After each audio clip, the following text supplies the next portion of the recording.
സുഹൃത്തുക്കളെ, സഹോദരങ്ങളെ, എല്ലാവർക്കും ന്യൂസ് കേരള TVM-ലേക്ക് സ്വാഗതം. അയോധ്യ രാമക്ഷേത്ര സംഭാവന തട്ടിപ്പുമായിട്ട് ബന്ധപ്പെട്ട് പ്രതിയുടെ 1 കോടി രൂപ വരുന്ന വീട് ബുൾഡോസറിന് ഇടിച്ചു നിരത്തും. അപ്പോ കേരളത്തിൽ അത് പറയുന്നത് UP ഗവൺമെന്റ് ആണ് പറയുന്നത്, അല്ലെങ്കിൽ അവിടുത്തെ ശ്രീരാമക്ഷേത്ര നടത്തിപ്പുകാരാണ് പറയുന്നത്. അപ്പോൾ അവിടെ തട്ടിപ്പ് നടത്തിയെന്നും 1 കോടി രൂപയുടെ വീട് അവൻ ഉണ്ടാക്കിയെന്നും ഒക്കെ സമ്മതിക്കുന്നുണ്ട്. അപ്പോൾ കേരളത്തിലെ കൃസംഗികൾ പറയുന്നത് അത് ഗൂഢാലോചനയാണ്, അങ്ങനെ ഒരു സംഭവം നടന്നിട്ടില്ല. പിന്നെ നമ്മുടെ പഴയ DGP RSS സംഘപരിവാർ ശക്തിയിൽ പെട്ടതിന് ശേഷം അയാൾ കുറച്ച് ദിവസം ഉറങ്ങായിരുന്നു. ശശികല ഇതുവരെ ഉറക്കത്തിൽ നിന്ന് എണീറ്റിട്ടില്ല. പിന്നെ വേറൊരുത്തം ചോദിക്കുന്നെന്ന് പറഞ്ഞാൽ ഹിന്ദുക്കളിന് കൊടുക്കുന്ന സംഭാവന അല്ലെങ്കിൽ ഹിന്ദുക്കളുടെ പൈസ ഹിന്ദുക്കൾ എടുത്തു, അതിനെന്ത് കുഴപ്പം? അപ്പൊ കൊള്ളാലോ. ഹിന്ദുക്കളുടെ പൈസ ആര് മോഷ്ടിച്ചാൽ ഹിന്ദുക്കളാണ് മോഷ്ടിക്കുന്നതിന് കുഴപ്പമില്ല, അത് മുസ്ലിങ്ങളാ ക്രിസ്ത്യാനികളാ മോഷ്ടിച്ചാലേ കുഴപ്പമുള്ളൂ. അപ്പൊ അത് കൊള്ളാം, അങ്ങനത്തെ നിയമം തന്നെ ഇവിടെ വരണം. അപ്പൊ സംഘപരിവാറുകാർ ഈ രാജ്യം ഭരിച്ചാൽ ഇതും ഇതിനപ്പുറവും നടക്കും. ലോകത്ത് ആദ്യത്തെ സംഭവമാണ്. അതായത് പണ്ടൊരു മുദ്രാവാക്യം എൻ്റെ കുട്ടിയിലെ കേട്ടിട്ടുള്ളത് പോലെ എനിക്ക് തോന്നുന്നത്, ഞങ്ങളെ സർക്കാർ ഞങ്ങളെ തല്ലിയാൽ നിങ്ങൾക്കെന്തേ കോൺഗ്രസ് എന്ന് മുദ്രാവാക്യം വിളിച്ചിരുന്നു എന്നാണ് പറയുന്നത് കമ്മ്യൂണിസ്റ്റുകാർ പണ്ട്. അതായത് EMS ഗവൺമെന്റിന്റെ കാലത്തോ അതിനുശേഷമോ. പിന്നെ കേരളത്തിൽ ഇങ്ങനെ കമ്മ്യൂണിസ്റ്റ് പോലീസ് അവരെ തന്നെ കമ്മ്യൂണിസ്റ്റുകാരെ തല്ലിയപ്പോ കോൺഗ്രസ്സുകാർ പ്രതിഷേധിച്ചു. അപ്പോഴാണ് ഈ കമ്മ്യൂണിസ്റ്റുകാർ മുദ്രാവാക്യം വിളിക്കുന്നത്, ഞങ്ങളെ സർക്കാർ ഞങ്ങളെ തല്ലിയാൽ നിങ്ങൾക്കെന്തേ കോൺഗ്രസ്. അപ്പൊ അതുപോലെയാണ് ഇപ്പൊ BJP RSSകാർ ചോദിക്കുന്നതും ഇങ്ങനെയാണ്. അതായത് ഹിന്ദുക്കളുടെ പണം ഹിന്ദുക്കൾ എടുത്തു, അതിന് നിങ്ങൾക്കെന്താ? അപ്പൊ അത് കൊള്ളാം. അപ്പൊ ഈ വഞ്ചനയും ചതിയും കൊള്ളയും ആര് നടത്തിയാലും ആ ജാതിയിൽ നിന്ന് എടുക്കാന്നാണ്. അപ്പൊ ഇവിടെ പ്രശ്നം ഉണ്ടാക്കിയത് മുസ്ലിങ്ങളും ക്രിസ്ത്യാനികളും അല്ലല്ലോ. ഇവിടെ പ്രശ്നം ഉണ്ടാക്കിയത് അവിടെയുള്ള ഹിന്ദുക്കൾ തന്നെയാണ്, സന്യാസിമാര് തന്നെയാണ്. ഇങ്ങനെ അവര് തട്ടിക്കൊണ്ട് പോകുന്നു, മോഷ്ടിച്ചുകൊണ്ട് പോകുന്നു. ശ്രീരാമന്റെ അമ്പലം അവിടെ പണിഞ്ഞത് തന്നെ ഈ കക്കാൻ വേണ്ടിയാണ്, മോഷ്ടിക്കാൻ വേണ്ടിയാണ്, കൊള്ളയടിക്കാൻ വേണ്ടിയാണ്. അല്ലെങ്കിൽ BJPക്ക് പിന്നെ ഇലക്ഷൻ പ്രചാരണത്തിനും ആളുകളെ പിന്നെ വിലയ്ക്ക് വാങ്ങിക്കാൻ, അതായത് MP-മാരെ MLA-മാരെ വിലയ്ക്ക് വാങ്ങിക്കാൻ വേണ്ടിയാണ് രാമന്റെ പേരിലൊരു ക്ഷേത്രം അവിടെ ഉണ്ടാക്കിയത് എന്ന് പറയുന്നു. ആര്? ഞങ്ങളല്ല പറയുന്നത്. കോൺഗ്രസ്സുകാരാ, കമ്മ്യൂണിസ്റ്റുകാരാ, മുസ്ലിങ്ങളാ, ക്രിസ്ത്യാനികളാ അല്ല പറയുന്നത്. അതേ പിന്നെ ഇവര് തന്നെയാണ് പറയുന്നത് ഇതെല്ലാം. എന്തായാലും ശരി, കേരളത്തിലെ കൃസംഖ്യകൾ പറയുന്നത് ഇത് ഗൂഢാലോചനയാണ്, അങ്ങനെ ഒരു സംഭവം അവിടെ നടന്നിട്ടില്ല.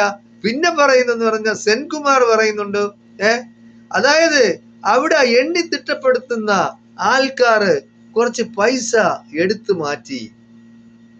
മോഷണമല്ല, കൊള്ള മുതലല്ല, അവരെടുത്തു മാറ്റിയതാണ്. കൊള്ളയ്ക്കും പിന്നെ മോഷണത്തിനും ഇങ്ങനെ എടുത്ത് പറഞ്ഞാൽ എങ്ങനെ ഇരിക്കും? അപ്പൊ ബാക്കിയുള്ളവർ ചെയ്യുന്നതെല്ലാം മോഷണമാണ്, കൊള്ളയാണ്, അഴിമതിയാണ്.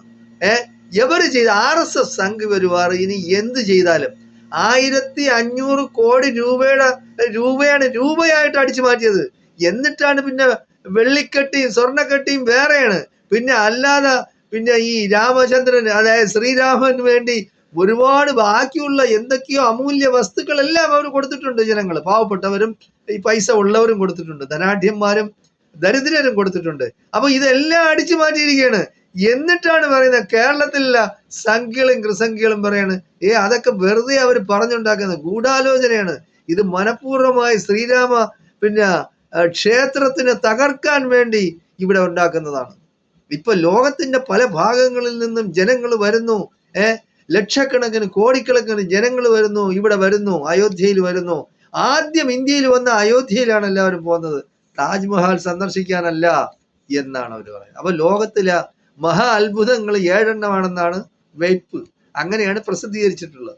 ഇനിയിപ്പോ 7 എന്നുള്ള 8 എണ്ണം ആക്കാൻ വേണ്ടി ഇവർ ആരെങ്കിലും സമീപിച്ചിട്ട് ഇത് ലോക അത്ഭുതങ്ങളിൽ ഒന്നാണെന്ന് വരുത്തി തീർക്കുകയും അപ്പോഴെങ്കിലും നിങ്ങൾക്ക് സമാധാനം ഉണ്ടാവല്ലോ. താജ്മഹൽ നമുക്ക് പൊളിച്ചു കളയാം, എന്നിട്ട് ശ്രീരാമ ക്ഷേത്രം അവിടെ ഒന്നുകൂടെ ഉണ്ടാക്കാം, അല്ലെങ്കിൽ സീതാദേവിയുടെ ഒരു പിന്നെ എന്തെങ്കിലും ഓർമ്മയ്ക്ക് വേണ്ടി ഒരു ക്ഷേത്രം ഉണ്ടാക്കാം. അതൊക്കെയാണ് ഇവർ പ്ലാൻ ചെയ്യുന്നതെല്ലാം കൊള്ളയടിക്കാൻ വേണ്ടിയാണ്. സാധാരണക്കാരായ ഹിന്ദു സഹോദരങ്ങളെ പറ്റിക്കുക, വഞ്ചിക്കുക, ചതിക്കുക. അതാണ് ഇവർക്ക്. വേറെ ഒരു ലക്ഷ്യമില്ല. കസേര ഉണ്ടോ കോടികൾ ഉണ്ടാക്കാം, ഏത് രീതിയിലും ഉണ്ടാക്കാം. അത് അവർ തെളിയിച്ചിരിക്കുകയാണ്. അപ്പൊ പാവപ്പെട്ട ഹിന്ദു ആയാലും മുസ്ലിം ആയാലും ക്രിസ്ത്യാനി ആയാലും നിങ്ങൾക്ക് ഒന്നും എടുക്കാൻ പാടില്ല.